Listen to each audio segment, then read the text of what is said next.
totally disfigured. And we went out there and we brought like a lot of supplies and stuff to his family because he helps out around the community. And I just remember sitting there like with like coloring books, like, you know, with my helmet off and everything, like no gear on, just sitting there coloring with these two kids. And here I am, I'm supposed to be this American infidel, you know, in this country, just ready to smash and kill everything as a Marine.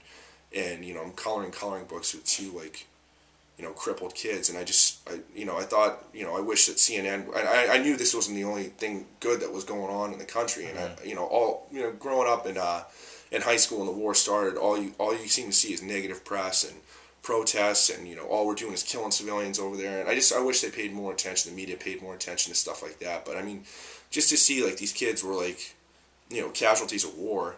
I mean, that was the first time. That was really early on in the deployment, and that's the first, like, time where my gut was just kind of, like, wrenched. You know what I mean? I thought about it a lot at night and stuff.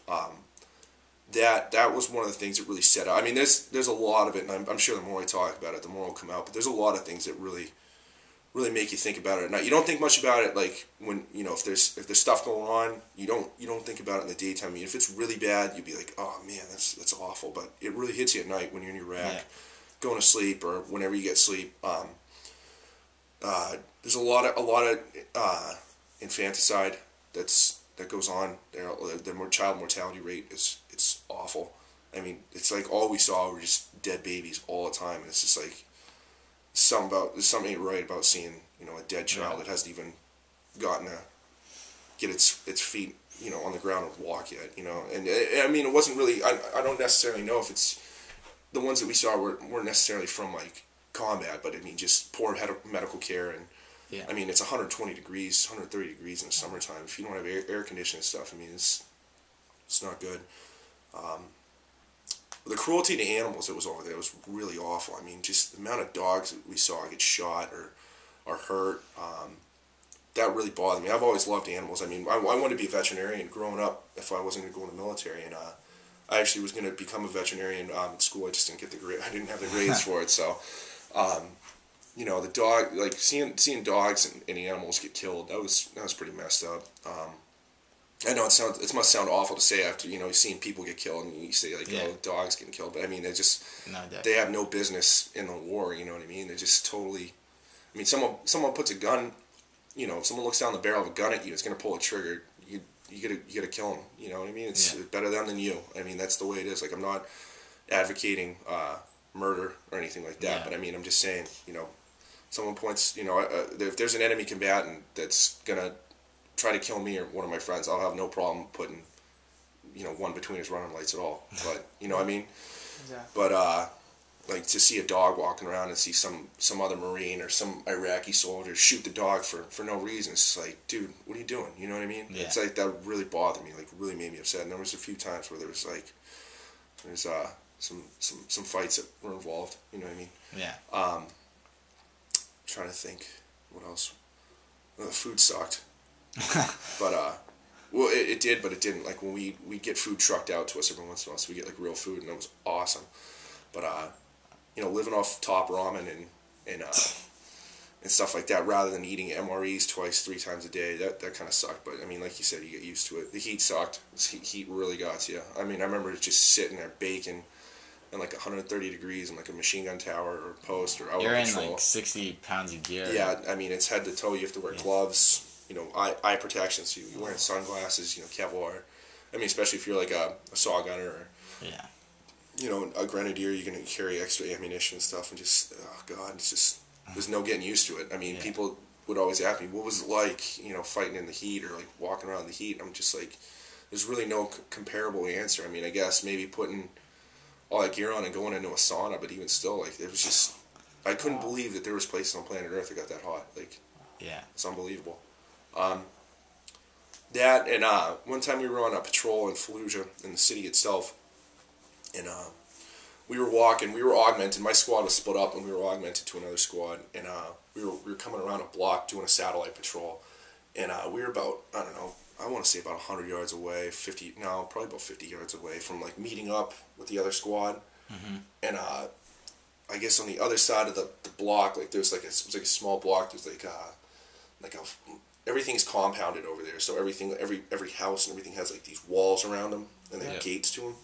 So we were walking down the walls, and I mean, it's a pretty eerie feeling to be in that city with all the stuff that's going on, because there's at any given time in that city, like at least in '06, there's stuff going on. So you're hearing, machine gun fire, you're hearing, explosions throughout the entire city. I mean, they're far away. It's not like, it's anything to worry about. But I mean, when you first start walking around there, we were in the main city with Charlie Company for, I want to say, about a week, and when we were going out patrols, it was different. It was definitely different. But we ended up having a 5-6-year-old kid throw a hand grenade at the other squad, and I remember, hearing grenade and like getting down and getting up and like coming around the corner and seeing them all covered in soot and everything like that. Like the guys getting up, no one got hurt, but I mean, the kid ran away. I mean, just the fact that this kid probably had no idea that was going to happen, and was, probably told by, whoever, so hey, go play catch with the Americans, pull this and throw it at them. You know what I mean?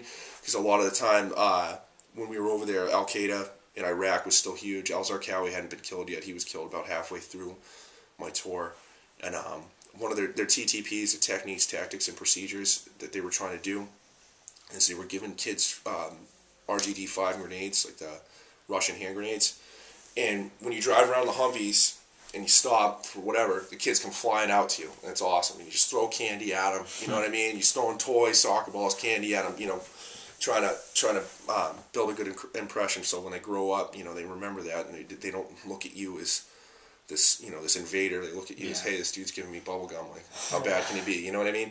And I guess what they were trying to do is they were getting these kids to run up in the mob of kids and try to throw the grenade in the turret, like inside the Humvee, to try to kill everyone inside. Because up armored Humvee, you throw a grenade, and even if it lands next to it, maybe give it a flat tire, it's not going to do anything to it. Yeah.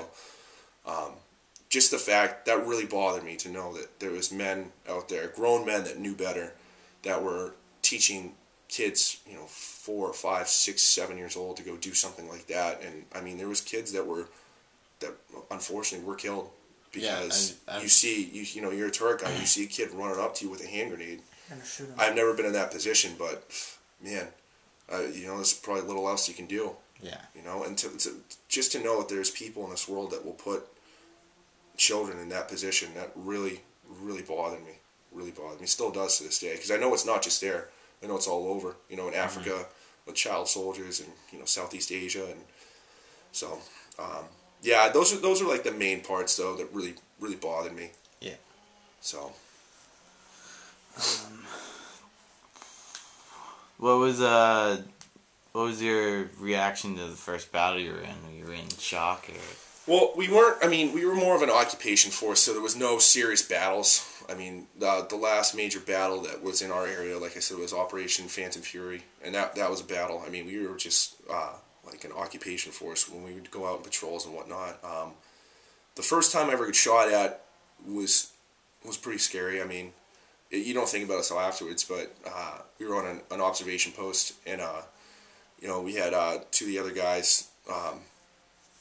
The younger guys on the two machine guns, and it was an OPLP, was an acronym for an observation post, listening post, and was over this MSR, main supply route, and basically the idea was you send a 4-man fire team out there for 6 hours at a time, and they just keep eyes on the road and make sure no one's digging to put IEDs on the side, and that's the time when we get hit by a sniper, and I was sitting there talking to my team leader, and it was just, you hear like the crack of the round go by, and you see the impact, and it was super close. I mean, it literally almost took both our heads off. And so, we hit the deck, and you hear the muzzle crack, because it's so far away, so you hear the round first, and you hear the crack.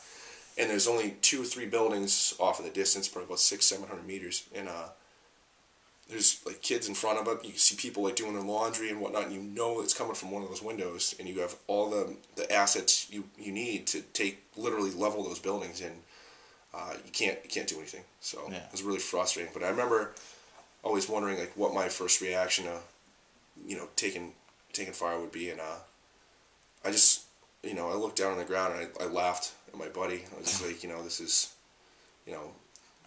with some choice words that I'm sure aren't appropriate for a school project. I said, this this is silly. We've only been here for 4 days and we're already getting shot at. And it's like, oh, this is awful, you know. And my buddy was kind of, it was obviously laughing out of nerves, but